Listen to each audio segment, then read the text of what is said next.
Amanya gange nze Sarah. Nina emyaka 26. Nina omwana omu.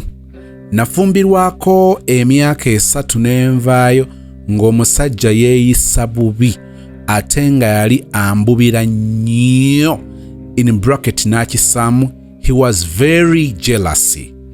Munange, before I got married, I had a boyfriend. Kafasti kati eyanzijako eri gyotegedde ze batwala ku ttale ezo nga ziwalira muzimanye.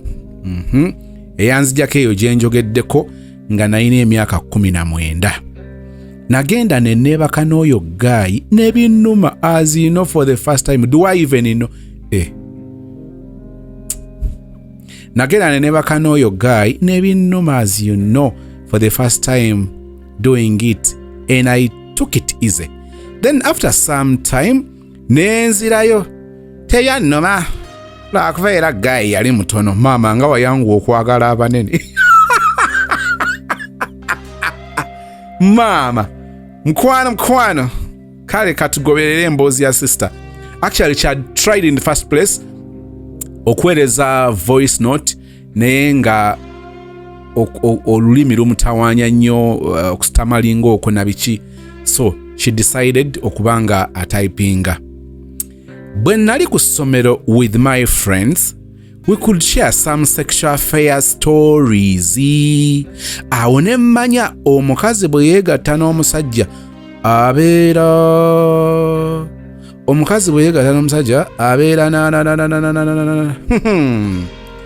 nkyanoonya engeri gye nsabika ekigambo omwana omuwala engeri gyakiyiyeewo wano. I would share some sexual stories. Awo ne mmanya omukazi bwe yeegatta n'omusajja abeera ne gali ag'emugga, gali agalwenzooli, afiiringa bw'atyo ne bw'atyo. Kati awo ne ntandika to get some questions on my heart about myself, because I could see a difference between what they could tell and what I had experienced when we were playing sex or doing sex. Simaya muwulira group influence. Kati njala tuwulize ne wakwadde sinabamanya biri mu maaso naye wulira these kakosi kagezaako okumugjamu kyali likely okubanga maybe kyamanyi olumu kisobola okubanga kyomanyi kifu ne bakutulaga ekirungi oba ekituufu. Kyokka emikisa mingi egy'okubanga kyomanyi kituufu nnyo ne bakulaga nti kifu. Like I always tell you nti ebigambo bino biri common mu baana abavubuka oba bagambira nti virginity is lack of opportunity. Muwuliddeko abaana nga baggulawo olutalo kasinziggu n'okuzejjako bo bennyini kubanga baamuteekamu kiriddayo. Nabagamba nti abavubuka abawala abalinga bwe batyo baba baagala nnyo bafaanane cause they know baba balina kye baalosing and they want you to join the club babeere nga beekubagiza oba bakungubaga 2 3 10. Sister agamba I could be a bit mbyogere nga bwe biri. I could be a bit watery, but when he's romancing me immediately when we start the worship I become dry mpaka. Ensonga zino zaaliba sensitive. I am trying to believe oba to accept nti kirabika emboozi egenda tambulira mu bino olw'ekizibu ekirabika okubanga kiyinza kyekuusa ku kino. It's my thinking.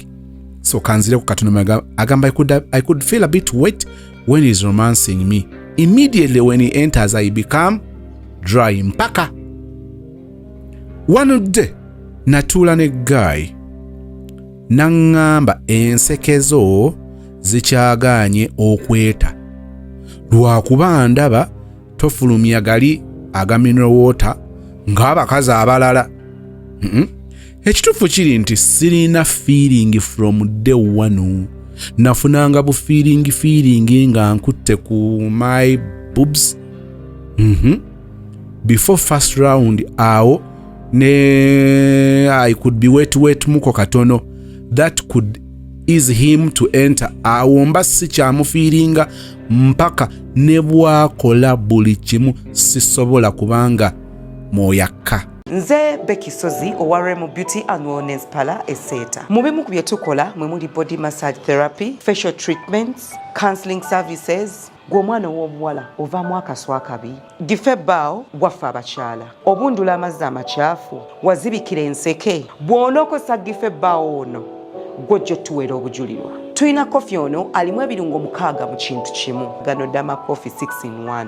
Mulungi eri abalwadde ba sukaali, mulungi eri abalina obubonero bwa kansa, mulungi nnyo eri gwe akakalu kano okuyita mu lunaku. Mu health wellness treatments tulina reflexology sandals, nungi eri abazimba ebigere, bw'olinnya wansi owulira nga afumitibwa mu bigere. Zirelaxing muscles zo okufumitibwa kuno ne kuggwaawo. Ziyamba omubiri gwo okutambuza omusaayi, ziyamba ku bwongo obwo n'embeera yo eya bulijjo. Buli peesa ly'olaba ku ssande eno lirina ekitundu ky'omubiri gwo kwe lituuka buli lw'ojambala. Olwo obujjanjabi ne bukolebwa ku mubiri gwo. Osobola okugigula n'ojambala mu ofiisi yo, awaka, osobola okugyegulira nga ggwe, ogigulira mukaddewo oba jjajja kuba ate abo bagyetaaga nnyo. Okumanya ebisingawo ku bino byonna, kolagana ne Remo Beauty and Wellness Parlour Eseta. Ku nnamba ezo eziri ku screen yo for direct calls and WhatsApp. Kati bw'ongamba mwoyakka tekubanga no osomera ebbaluwa mu bbaasa sinagamu okukola bigambo mu biseera bino ebyokulonda. Noweebuuza nti kati okulonda na bino bijjiddewa. Tubeere ku mulamwa gwa kulonda. Naye ng'ojjukira okulonda kyagu. Katujje mu maiso. Agamba, as you know, I could allow him to knock me. Namala all rounds nga sirina kyempulira. I spent with him 9 years. Yatuuka n'amanyiira that I'm like that, ndi mukalu, just lwakuba ye yansookako yamanya enseke zange ze zaalina obuzibu nti nno zaagaana to open nfune gali ag'emuganga abakazi abalala.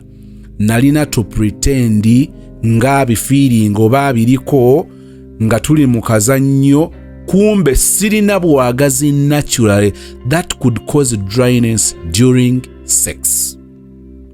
But ekyanneewuunyisanga, he could tell me that I am skawa. Every time nga tuli mu overnight ng'agamba nti obukumuufu bwatandikira kunze era ne bukoma kunze. After realizing my sexual weakness, I try some herbs ebireeta ama gali gano ga pot water, byonna nga bigaana okukola n'ensigala nga ndi mukalu. Munnange nenyumizaako mukwano gwange n'angamba mbu omukazi tasobola kufuna mazzi bwe gatyo nga talina sexual desires. Awo nentandika era some herbs ezireeta obwagazi nagezaako buli ddagala byonna byagaana. Kati awo nange nenfunamu ekirowoozo nti maybe it is true enseke zange zaali zazibikira era ne bigaana. Kati natuuka ne maliriza okusoma awo nga mpezezza emyaka 2. I started dating another man, cheating on the other one, thinking maybe I could feel exactly how a woman feels when having tendo. Neera Guy naye yansanga ndi mukalu, ate nga ndi mukalu muzibu. Ate awo jjukira nali ntandise ne family planning nga nfuukidde ddala oli omukalu. I couldn't feel anything. Guy naye n'akigumira obukalu bwange maama.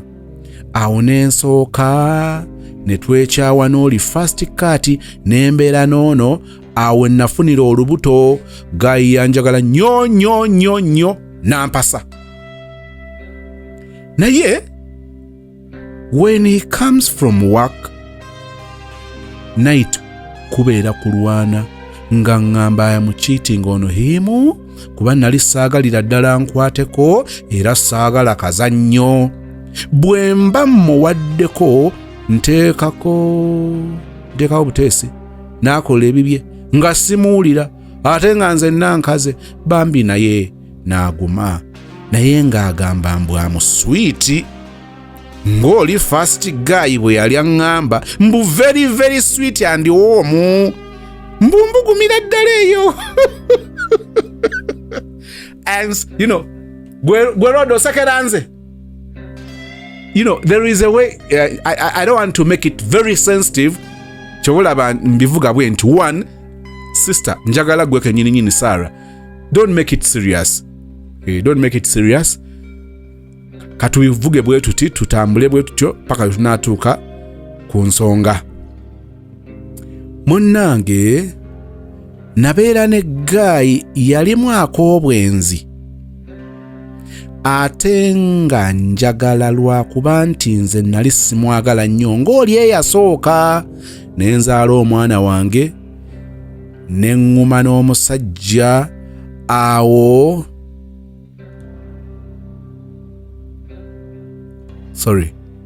ne nzaala omwana wange ne ŋŋuma n'omusajja awo muka nga mu mabandoza mu maka nga bangobyewo awo n'abeera so friendly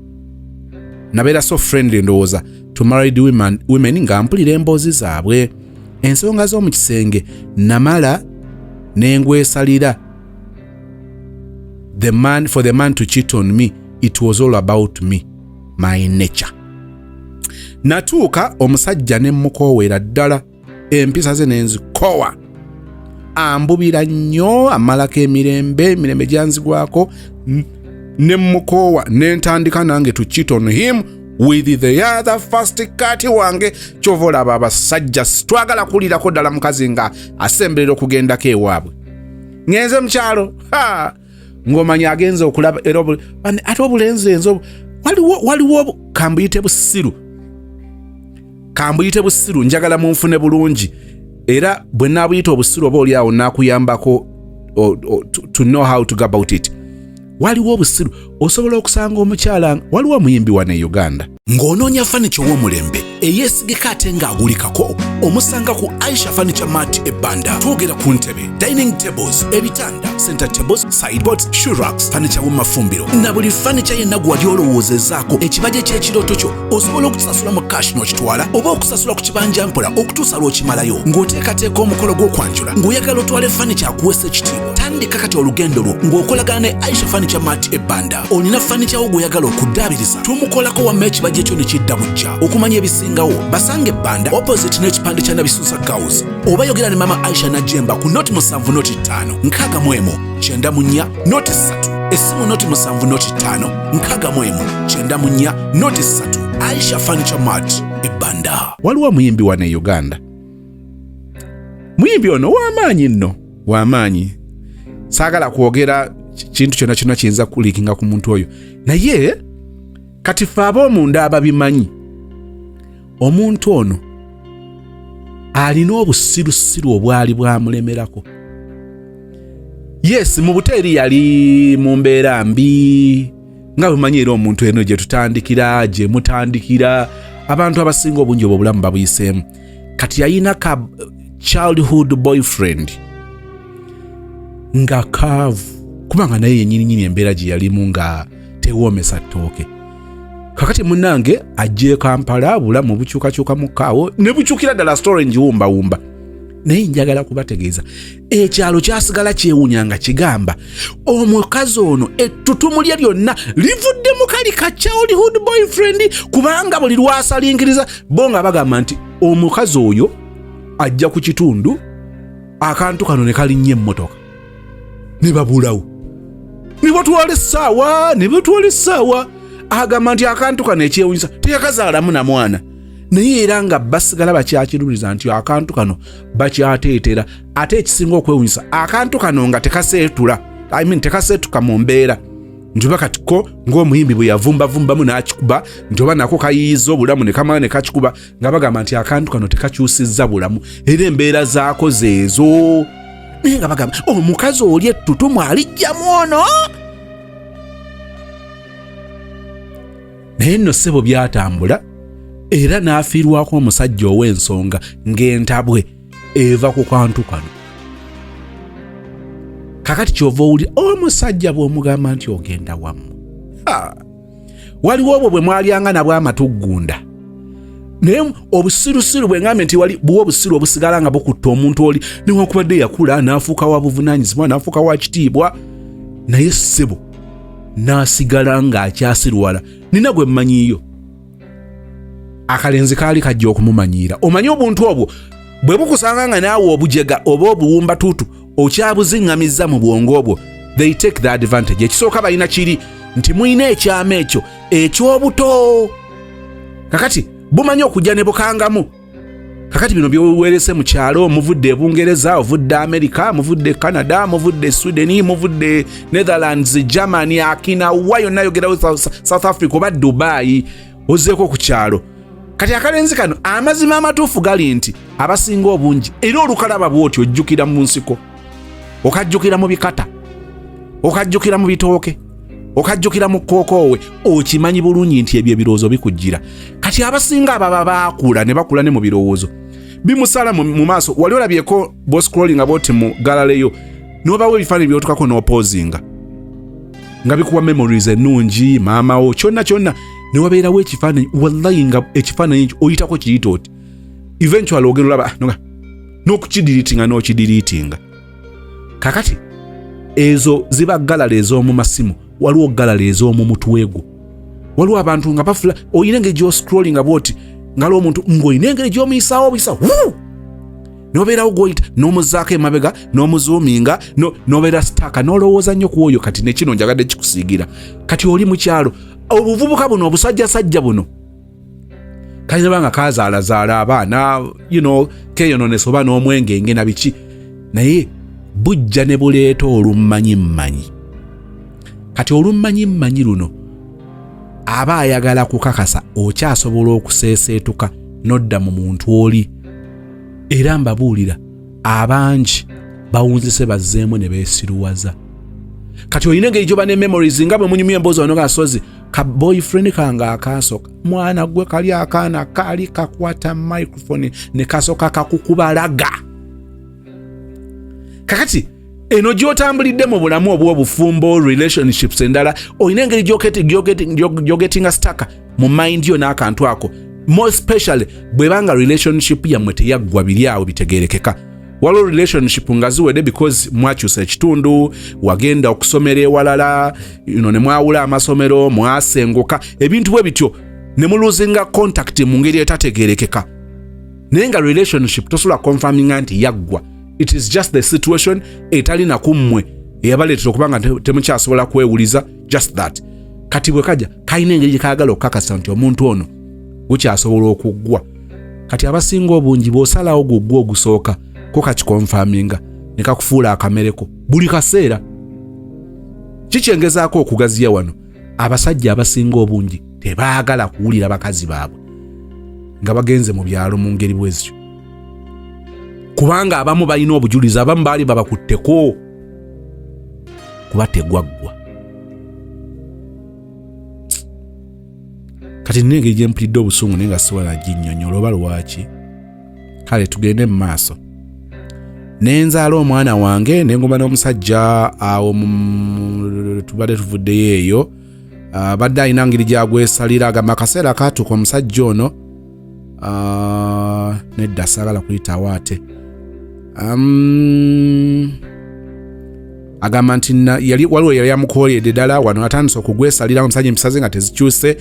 Ensonga z'omu kisenge namala nengwesalira, the man to cheat on me, it was all about me, my nature. Natuuka omusajja ne mukoowera ddala empisa ze nga tezikyuka, ambubira, amazeeko emirembe, wamma emirembe bwe gyanzigwako ne mukoowa n'entandika nange to cheat on him with my other first cat wange eyanzijako embuzi, kyokka nga nali married, kyokka nga nkukuta n'oli to revenge. Akaseera kaatuuka ne nnoba, musajja ne mwesonyiwa, nenziruka mu kyalo, nengola ki? Nenziruka ku kyalo, nennumba ekibuga, awo nga I am still communicating with my first cat, just to communicate. Munnange, nensooka ne neesonyiwa love for almost a year. Later, nenfunayo guy omulala e Kampala. Mulinga ngamba maybe singa ngezaako with this guy ayinza okuba nga wanjawuloko. akaseera katuuka ne tukkiriziganya to have sex together, era munnange tewaaliwo njawulo yonna, era nga ndi mukalu ekkalukalu. Namuwuliramu ka feeling katono the first time to meet him, nga tuli awo muki awo mu romance. The moment he entered me nenkala like before bambi. Nga story bwegenda maaso njagala kino kikubeeremu. Njogera eri gwe yakola senior 4 n'ofunayo ka certificate mu early childhood development, kakati twagala okukusenvulako obeera omusomesa asukkakaawo nga tukutwala ku level eya diploma. Njogera ku lugendo olw'obuwanguzi wootuuka n'ogamba nti kati nina diploma mu early childhood education. Diploma eno oli waakugikwatako ng'oyise mu Comprehensive Educational Institute ekireka okulirana Kireka Hill Infant Day and Boarding Primary School. Okumanya ebisingawo ku nsonga zonna. Weetaaga ki? Kitwala bbanga ki? Tuition yali biki? Osasula otya? Basoma ddi? Okikwasaganya otya? Owunziko oli musomesa kikaaki? Kyenjagala ojjukire mu byonna nti ebbaluwa eno ba diploma eno egenda kubanga ekakasiddwa Makerere University. Ku screen nga bwolaba kuliko ennamba eyo. Ogenda kubanga butereevu oyogerezaganya ne Dr. Sarah Walusimbi ku lwa Comprehensive Educational Institute ekireka. The moment he entered me nenkala like before bambi. Munnange nembeera ne guy for 6 months. One day nambuuza what could be the problem. I had to lie to him ne mugamba nina ekizibu mu nseke. Yantwala mu ddwaliro, enseke zange ne bazikebera nga ziri very fine. Kati oyo natuuka ne mubuulira obuzibu bwange from the beginning. Guy yaŋŋamba mbu tugende neetambulire. Maybe bazadde bange be bansiba, era that's what we did. Ne tufuna omusawo w'Ekiganda nampa ku ddagala ndinywe, n'akolaakola n'ebintu byawo nga naffe bwe tuli, n'atugamba to drink the medicine she had given me mbu after 7 days nja kubanga nteredde.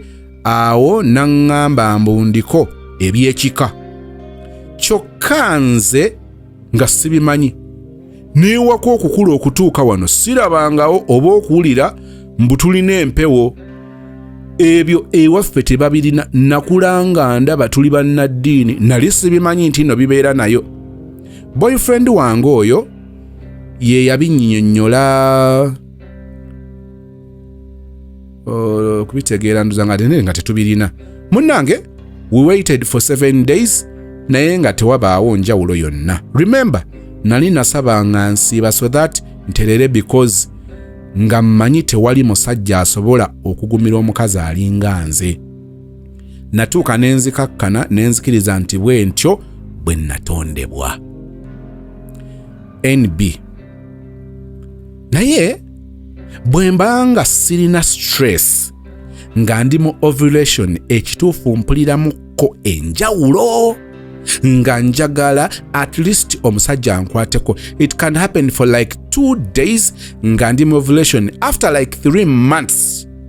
Naye era bu feeling butono. If I feel it and put it in my minds.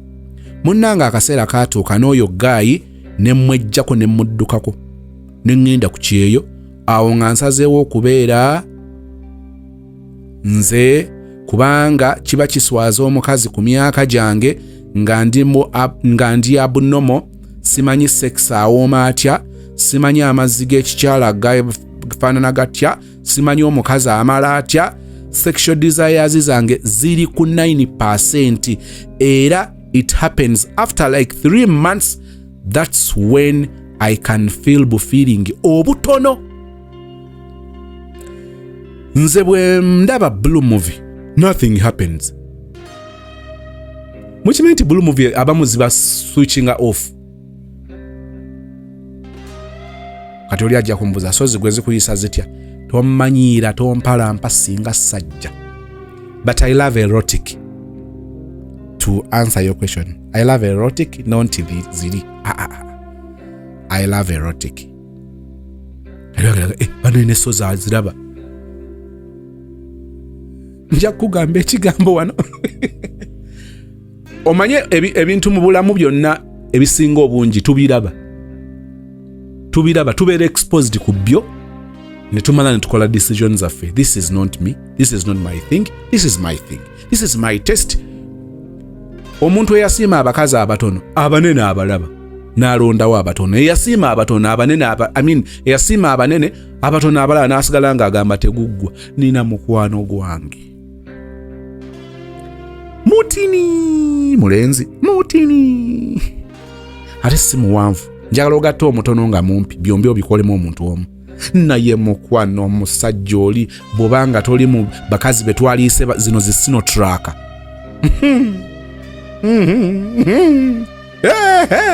namugamba Buladi ekyabula mugwe okinoonyeza muono.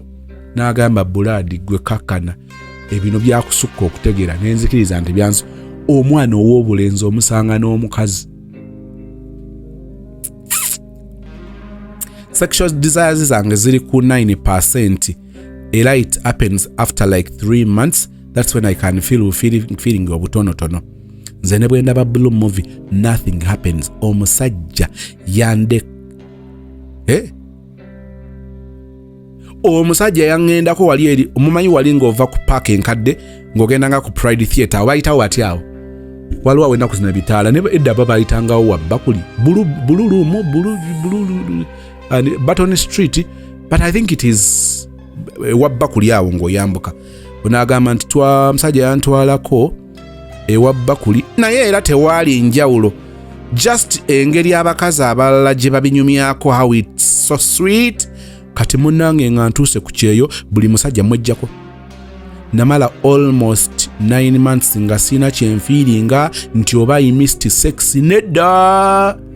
Then after those 9 months nali ndi awo nempulira nga nze nanekyaye ndi so isolated nengenda mu periods zange era nga nzivuddemu bulungi. Nali ndi awo nempulira amabeere gange nga gali irritating. Kale saakifaako nnyo, nali ndi awo nga nkyali ku kamuvi kange watching, ndi faani nnyo owa movie. Nendaba people kissing, romancing, nina engeri gye neewuliramuko nga yanjawulo. I started imagining, I felt myself becoming wet in my nani.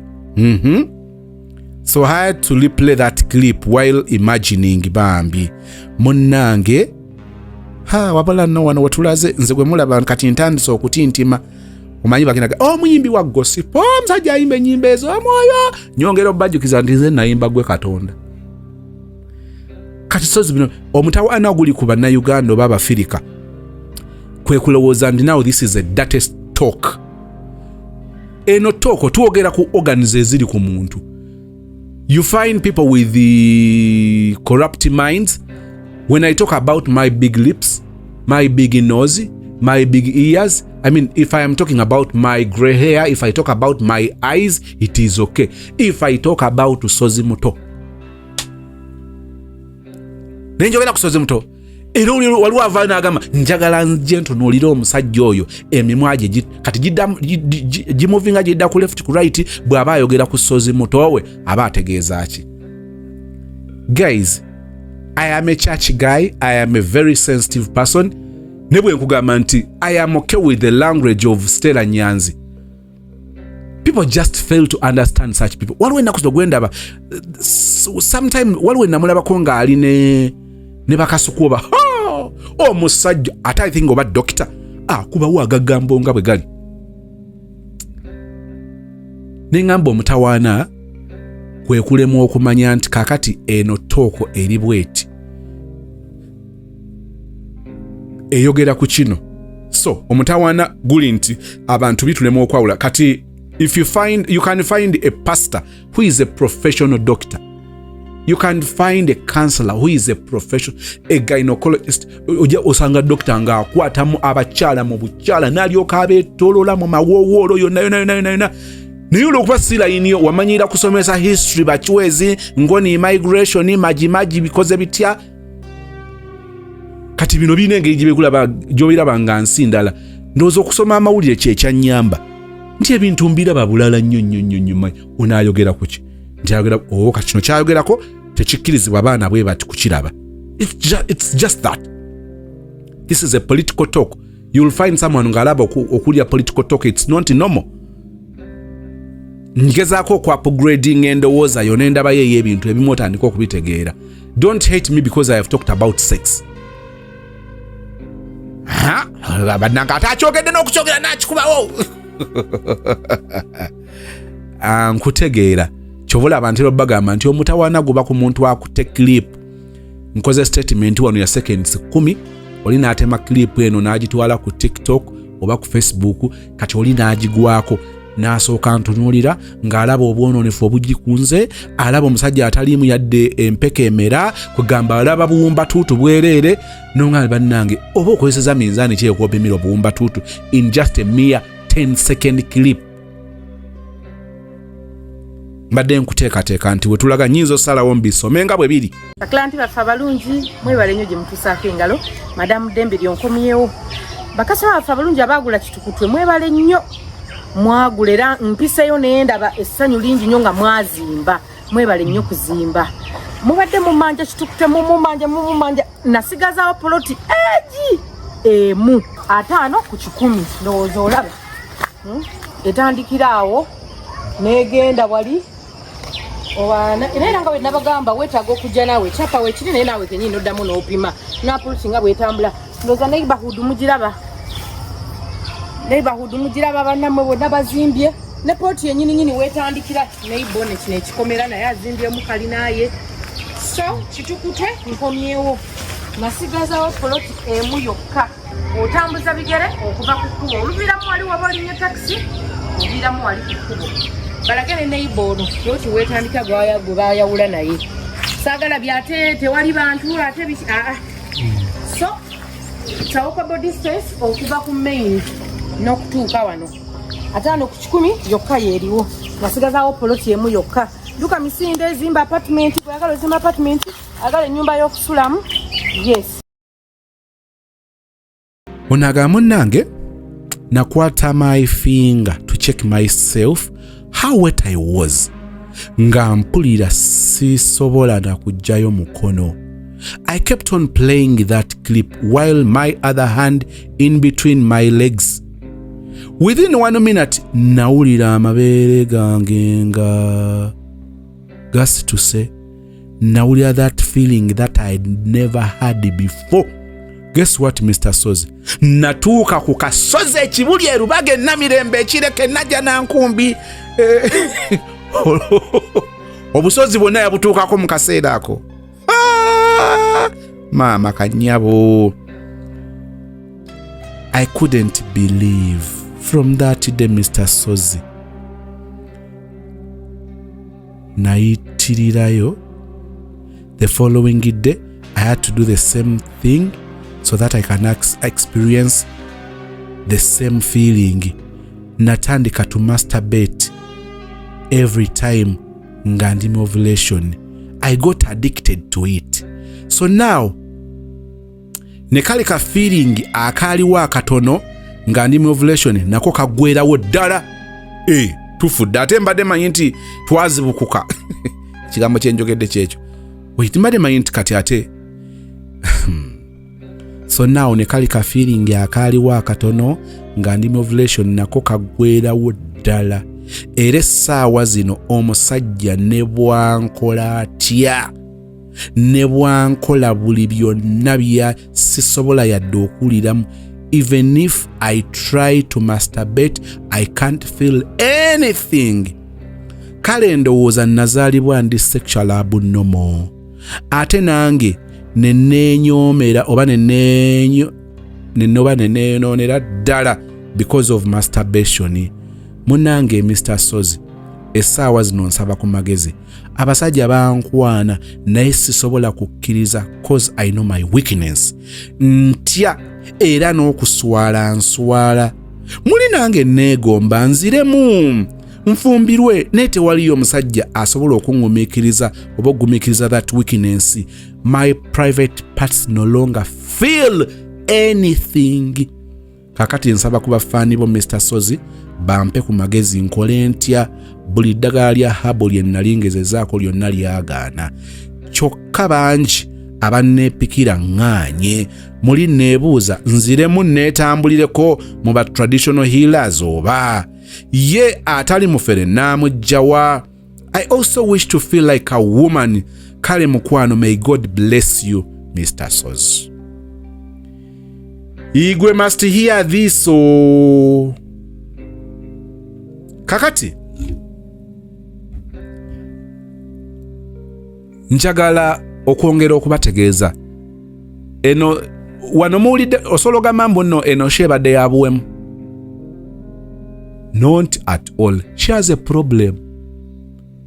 She has a problem. Omutawana nti oyinza obirabye nga si yobadde olimu etefutefu okusinkana, but our sister, our beautiful sister, has a problem. She's 26. Sister, nze sagala kwekonfaminga nti buli kimu nkimanyi wansi w'enjuba. Nedda mba nkulimbye. In the next video, next show, nsaba Mukama ankulembere, buli omu njagala mulekere homework. Omuntu gwe njagala atandikirwako okujja mu inbox yange okukulinkinga ne sister ono. 1. Oteekwa okuba nga oli musawo. Ate saagala bahabo. Bahabo ekiryoke nessa. Bwe ngamba bahabo, saagala bana ab'ekinnansi. Saagala basawo ba kinnansi kujja mu inbox yange. Saagala. Njagala omusawo ddala, omusawo omuzungu. Njagala omuntu ng'alina obukugu mu kukozesa habo. Mwawule bana abahabo n'ab'ekinnansi byanjawulo. Njagala abantu basatu. Njagala omuntu nga ddala ebya habo obimanyi bulungi ng'obimanyi, kubanga ojja kusooka kuyita mu mboozi nange tukwatagane, then ndyoke nkukwasaganya sister. 2. Njagala omusawo ng'omusawo muzungu. 3. Actually ng'ono gwe nsinga okwetaagira ddala ye muntu eya awulidde emboozi ya sister ng'obulamu buno wali obubaddemu perfectly, oba okusingawo, obanga obulamu buno wali obubaddemu oba oli awo half, embeera eno n'ogisimattuka oba n'ogiwangula. Njagala okukusinkana. Kati gwe na priority gwe njagala okusinkana. Sister, bwe musinkanya omuntu nga gwe yali akiiseemu, njagala kukakasa nti oli muntu omutuufu okwogera ne sister. Then to me, sagala nnyo kukwezi, I have met people like abagala okufaanana. Abamu kizibu kya kukunnyonnyola okitegeere, nja ku experience ya muntu omu. Twakitwalira omutawaana ne mukwasaganyako n'abantu, naye mu research wange gwe nakola nga ngassa abantu betusinkanye betuwuliziganyiza ab'enjawulo, nazuulanga ekizibu tekyaliwo nnyo ng'omuntu bw'ayinza okukiyita ekizibu, nga ekizibu kyali ku bwongo. I am giving you the experience ey'omuntu omu. Saagala kigeneralizinga, but I want to share the picture nga bwe nkubulira ekisembayo. Ono okusinziira mu kutambula kaabula katanno ssebo ku nkomerero ya byonna, asanga ate naye asanze omusawo nga musawo muzungu. Naye omusawo ono mu kwagala okumuggyamu ekyo kyagamba ekyali kimusumbuwa, yeyagala babeere aba bagoyinge practicals oba bakigoyinge practical, amulage nti talina kizibu. Naye nga kyo njagala kukikkiriza, era ku nkomerero ya byonna sister ono alina engeri gyakkiriza nti balina engeri gye baamu manipulatinga, balina engeri gye baamu corrupting obwongo. Mwawulidde bwe nabadde njogera ku group gye yawulira nga boogera ku sex, nga bye boogera birala ne bya experience nga birala, ne mbagamba nti olumu osobola okuwulira ebituufu, kyokka olumu osobola okuwulira ebikyamu, obwongo bwo ne babuwamba.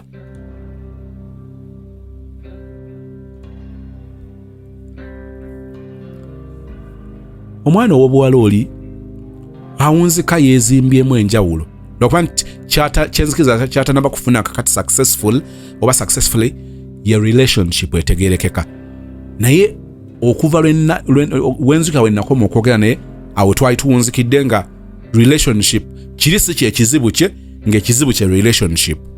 Naye ng'agamba nti yagezaako okwekuŋŋaanya mpola mpola, n'awulira ng'enjawulo atandise okugifuna mu bwongo. Ekisooka yasisiŋŋananga omusajja ng'olwedde alina fear. nabadde tulina omulwadde gwe tudusiza mu ddwaliro where somewhere mukwano gwaffe n'afuna obuzibu na blacking out, so ne tumudusa mu ddwaliro eryabadde okumpi. Naye nga bwe mutera okulya nti nze ntera nnyo okubuuza abasawo, balina obulamu bwe bamanyi bwe simanyi, bali mu field endala nga bwe ndi mu field endala gye batamanyi, naye nga mbuuza nnyo. Kakati bwe tutuuka wali nga omusawo amufumita empiso ng'agamba akayiso nno kano kaluma, abala be twaze nabo babadde bagamba nti omuntu ono aleka awulira, waliwo yakyesibyeko nnyo ngamba awulira, ne mbagamba no, omuntu engeri gy'alebeddemu eyo tawulira. Yes, mulamu bulungi, naye blacking out kuno kuleka kutta senses ze nabanga tasobola kuwulira. Munnange nga musawo aleeta akayiso mbwa akasawo ng'aleeta akayiso ng'agamba akayiso nno kano kaluma, kati yabadde nga akkirizaamuko ekigambo ky'oli nti onaleka awulira, naye ndowooza ng'agamba akayiso kano kagenda muwa ansa. Kati amufumita n'agamba akayiso kano kaluma. Akayiso n'akafumita omuntu ng'omusajja gwe bafumita akayiso yenyeenya. Wadde kyenva ngamba omusawo nti ekitegeeza kirilaikira okuba nti omuntu pain nesalire, pain tetera kubeera bubeezi wano. Pain eba ku bwongo. Those are my findings okusinza ku byenzija ngatta. Tosobola kutuuka ekiseera okiruling out ogambe kakati olwobabeera ku bwongo ngenda kugamba obwongo nti mukwano baby abino tebiruma, tubeera ku bintu birala nnyo. Siri musawo, saagala genda mu science, naye walulu okula notandika okugatta notes ng'obiraba biri bisoboka.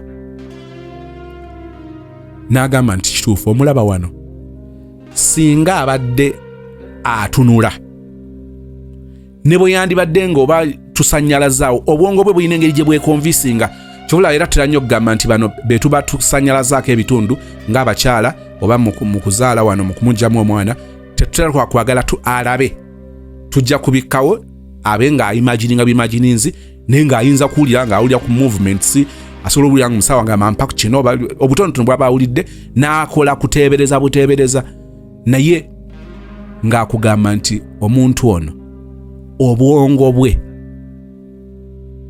buditamininga okuwulira pain gy'awulidde. Kyova olaba nti abamu bakiwulira, abala tebakiwulira. It is a discussion empanvu gye nakkirizaako ka portion akamu.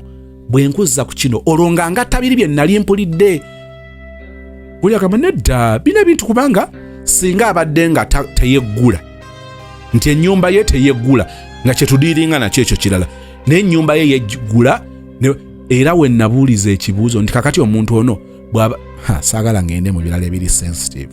Omuntu oyo eyakoma mu sini ey'okuna, njagala tusenvule tubeeko omuwendo gwe tumugattako okuva ku bbaluwa eya sini ey'okuna, kubanga wo wagenda okugiraga ng'alina bargaining power nti olw'obukugu bwe nnina mu kino, ng'agamba nti olw'okuba namala sini ya 4 sisobola kukolera ssente ezo.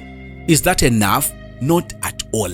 Kyetuva twagala omwana oyo tumugatteko omuwendo, akoleyo certificate mu early childhood development. Kitegeeza nti ajja kuba omusomesa, asobola okusomesa nga mukugu, ayise mu batendesa abakugu, okusoma kwe nga kugezeseddwa Makerere University, agenda okusaba omulimu ng'alina omuwendo. Omwana mujje ku level eyo Mukama amuyambe ng'alina a certificate kwatandikira jana presenting awantu, Mukama n'agiwerako omukisa, buli lugi lwakonkona nga gulirwa kubanga alina omuwendo ku ye, n'afuna certificate mu early childhood development ne bannaffe aba Comprehensive Educational Institute ekireka.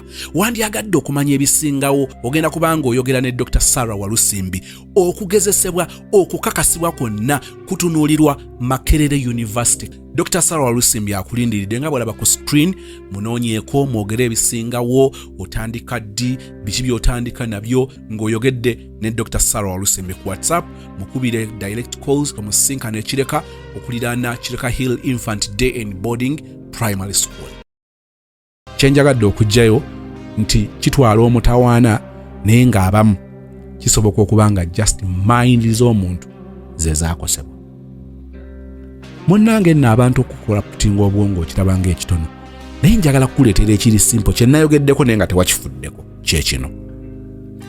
Gw'olowooza omwana ow'obuwala okutuuka okukkiriza nti okubeera nga ali virgin kiraga nti talina mikisa, n'asalawo ye kennyini yekkakkaneko akutula embuzi ye.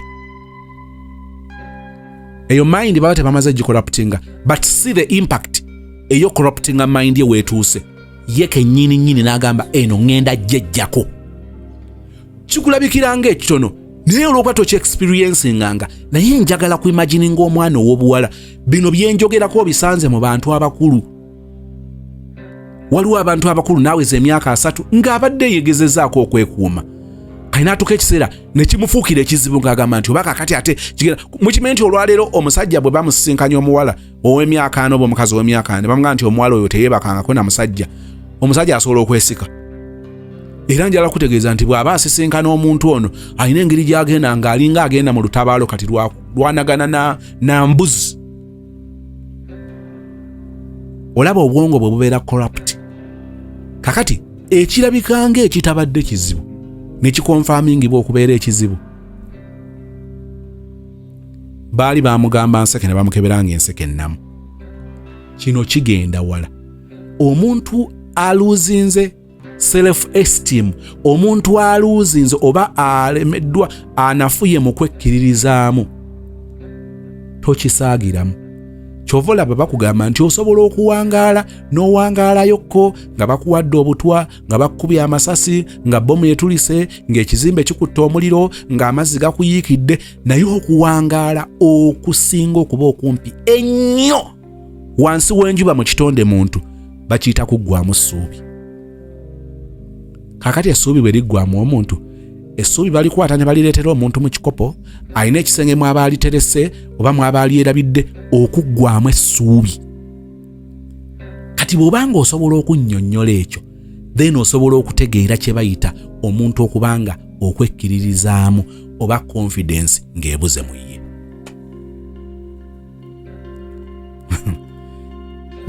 Nkutute mu deep talk nenjagala kukutegeeza obukulu bwa kino. Nali mbaddeko n'omusawo nenga atunda habo, naye yayinako knowledge ku busawo buno ate obw'ekizungu ku ddagala lino erya maanyi g'ekisajja. N'agamba ng'oggyeko abasajja abamu okubanga baba n'obuzibu nga sukaali, kuba n'agamba kati omulwadde wa sukaali libido ye kyangu okubanga esse, n'alulinga out endwadde nnyingi n'azoogerako. N'agamba naye abantu abasinga obungi ekiyinza okubanga kibalemesa okuperforminga obulungi sexually, stress. N'agenda ewala mu kunnyonnyola kye bayita stress. Ne ngamba musawo, wamma oli musawo.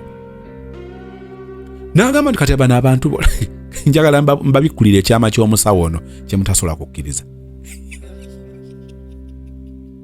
Ntulidde ebyama by'abantu bannaye wansi w'enjuba. Kankubulye kyeyogera nanga ngulaba.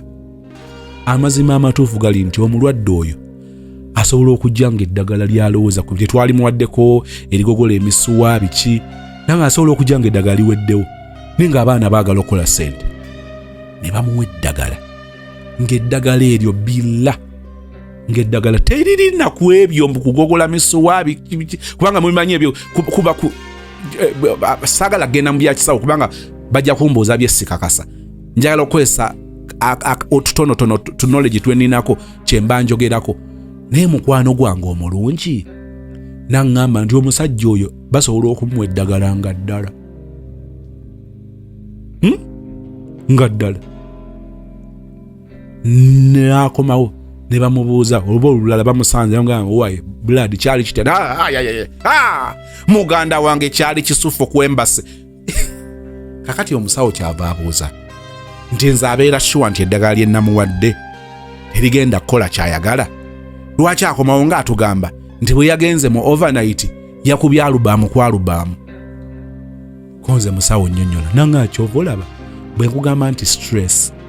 Kati oli alema okutegeera nti ekimutawaanya omukazi bills amuteeka ku bunkenke, abaana balina okusoma, ennyumba bamubanja oba site material yaweddeyo, kakati business zesibe tezitambula bulungi, ebina bina bimutuula ku bwongo ne bubeera corrupt nga buli diverted ku ebyo. kakati n'atategeera nti ekyo kyekizibu kye yeetaaga kukola ku ebyo ebimusumbuwa oba oliawo afune ku kangubanguba. Kati olw'okuba bamuwadde eddagala lino obwongo bwe asooka n'aba n'ekikonfidenti wallahi ngenda kuyimba bamusakata. Kajukira bamusakata kiboko n'agamba ngenda kuyimba bamusakata ekiro kyonna n'agattamu ebinyaanyanya bya Suna Beni n'embaziira ttone wuufa zikola bu bu bu bu kubanga obwongo bwe akkiriza nti wallahi agenda kukikuba.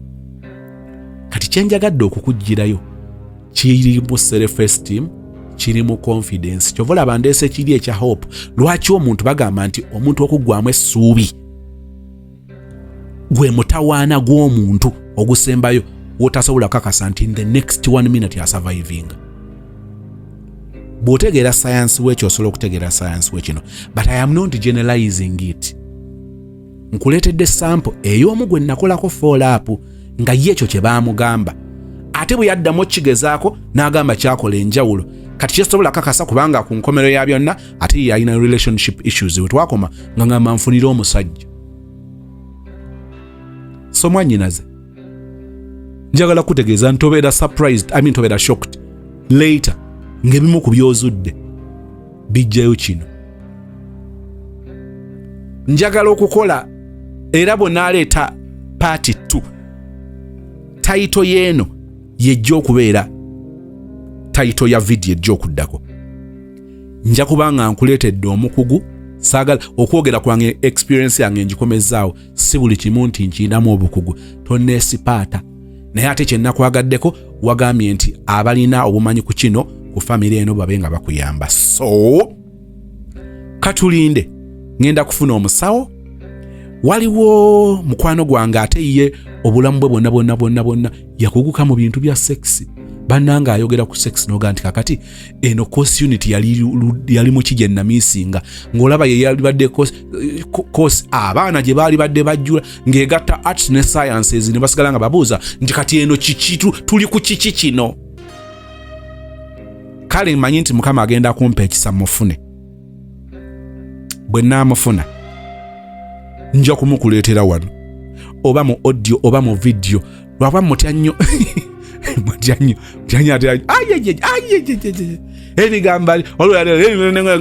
naye kitutawanya. It's just those traditional beliefs bye tutambula nabyo. Naye nja kusiba omutima, nyinza okumuleeta ne mukuba omugongo screen nga blood nkutaddewo faafaaga n'ekintu kyo. But of course kubanga twagala dealinga n'ekizibu kya sister n'abali eyo abayinza obanga batya nga tebasobola vaayo ne boogera. Thank you so much for watching. Sister, keep your ears on the floor because I am getting back specifically kululwo. Thank you for watching. Okulonda okulungi, ebiseera ebirungi ebyakalulu nga bwe tusabira emirembe Mukama atuyiseewo mu muyaga guno oguteekwa kuba muyaga. Bw'ŋŋamba nti temujja ba muyaga, campaign tembadde mu muyaga, mubaddemu abafudde sebo mu campaign, ate ng'ekyewunyisa abamu tebafudde nga balina akalulu ka president nga kabaka ba parliament. So omunyaga guno Mukama atuyambe asobole okugutuyisaamu emirembe nga abantu baffe basobola okugamba nti abange omuntu gyali gyendi nkyazi kyankubira enduulu, si kubeera na memories mbi nga lwojjukira akalulu ojjukira omuntu eyakufaako. Naye nga of course omuntu agenda ku ballot, bw'obanga ogenda ku ballot nga ina gw'omanyi agenda ku ballot nga muwuliziganya, mbadde nsaba munnange omusaba ku kalulu ka kyagu. Mwana we Magere, mwana we Kanoni Egomba, Kyagulanyi Robert Sentamu aka Bobby Wine owambuleera maama nyaba omwana agwana akalulu oye agwana akalulu. Mukama akunkumire for God and my country. Story ngegenda mu maaso njagala okusoomooza. Olina omwana e Uganda oba olina omuntu we Uganda, kozesa omukisa ogwa Comprehensive Educational Institute ekireka. Omwana oyo yakola P7 ne mutuko okulowooza ndi kakati kubanga sente zaagaana, kakati alina kubeera mu bufumbo, tebitambula na bulungi, akoze obu business naye atawanyizibwa nnyo kubanga talina kyamaanyi ye kennyini kyakkiriza nti kinaasobola okukikola n'akiggusa. Bw'alaba baana banne be yasoma nabo kakati abatunuulira ng'eyo gye bali gy'alina okuba n'asigala ng'ekikonfidde oba okwekkiririzaamu si kitundu ku ye.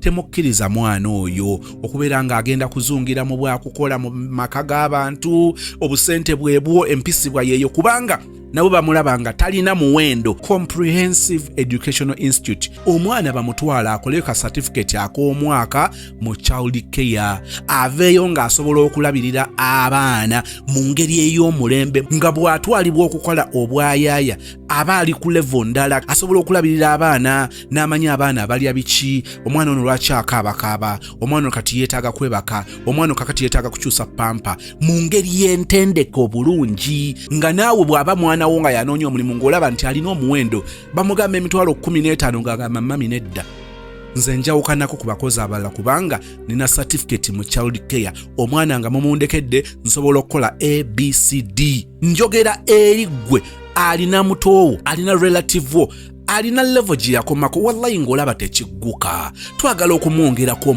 omuwendo.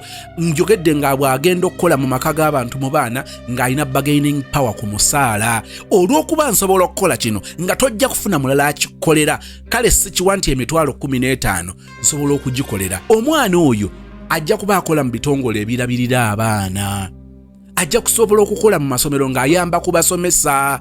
Njagala omwana oyo omuggyemu ekyo. Ayinza okubanga kati olabanga akuze ali myaka 25 myaka 3 nenjala kutegeeza kisingirawo ddala n'okumuleka awo waali. Ebbaluwa eyo eya P7 kagigatteko ka certificate mu child care ng'ayita mu bannafu aba Comprehensive Educational Institute. Ennamba ogiraba ku screen. Noonya ku Dr. Sarah Walusimbi nga bw'olaba ennamba eyo.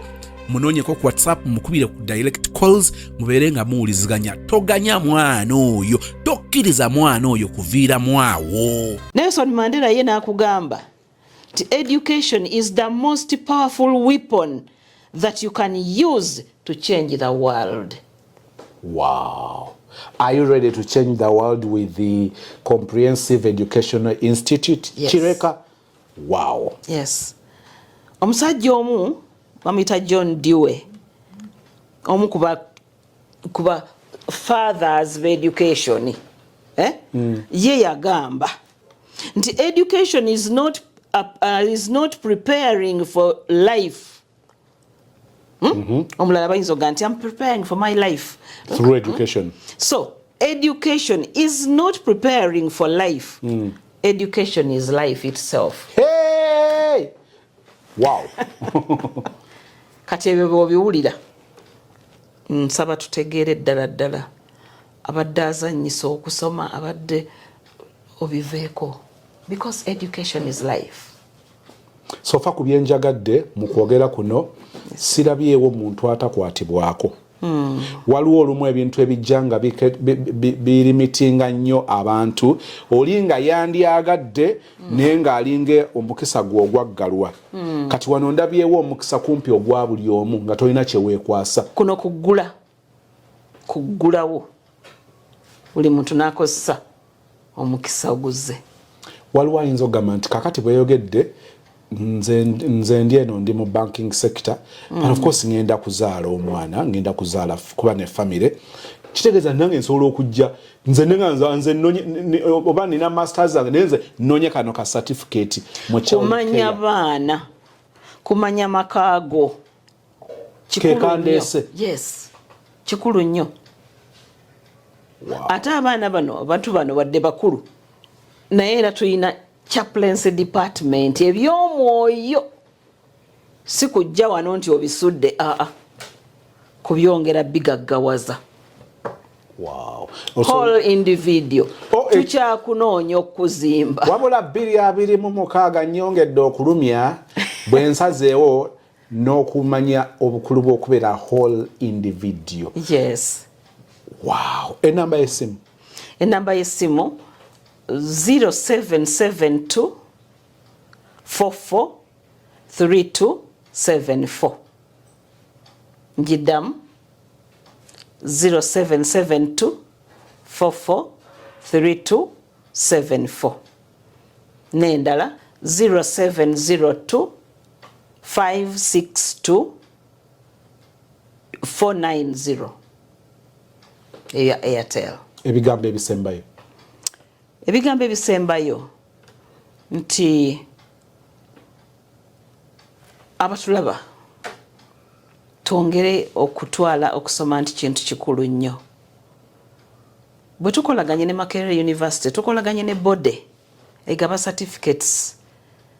Omuntu yenna gy'atunulako, omuntu yenna gy'awulira n'awulira nti kintu kikulu. Ezitowa. Ekyo kyonna si kipapula ekyo kyokka ky'otunulira kye kirina omugaso, naye omuntu byafunye. Omuntu byafunye. Eby'omuwendo omunene ogugenda okutambuza omuntu oyo mu bulamu bwe bwonna.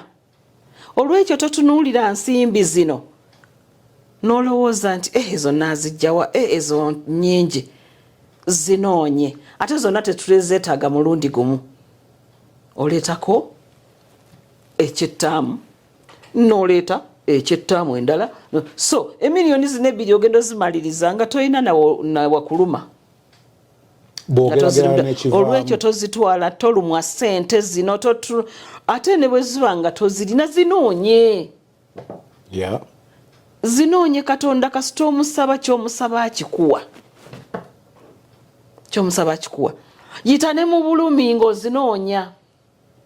Omuntu ono ozimuwa asome. Nga tutunulira omuwendo gw'ekyo ekivaamu. Yes, ng'otunulira omuwendo ogw'ekyo ky'ogenda okufuna. Omuntu oyo atunulira ekintu ekyo. Omusajja wa Mita Aristotle yagamba nti the roots of education are bitter. Bitter. But the fruits are sweet.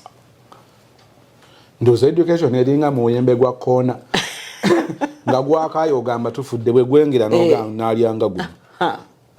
So roots ziri bitter naye fruits kwe kuvaayo nobeera nga okola ebyomugaso results.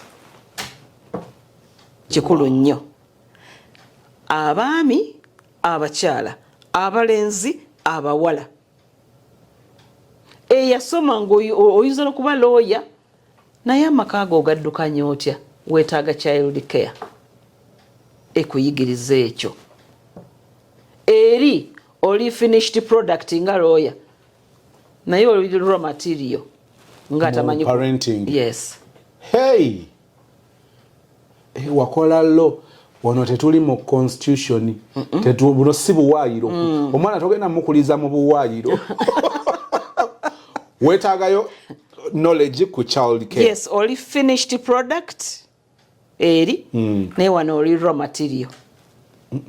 Wetaaga okuteekateeka bakuorganizing ovemu omuzadde. Wow. Olaba looya atamanyi maka. Looya atamanyi kulabirira baana be, atategeera baana be, atalina peace, talina mirembe mu maka olw'ebyo ebimubulamu. Naye oli looya jangu osomera omwaka gumu otwale gundi eyo certificate eyo oyige amaka ago gasanyuke, abantu basanyuke, abaana bo bakule ng'obategeera oproducing a whole individuals.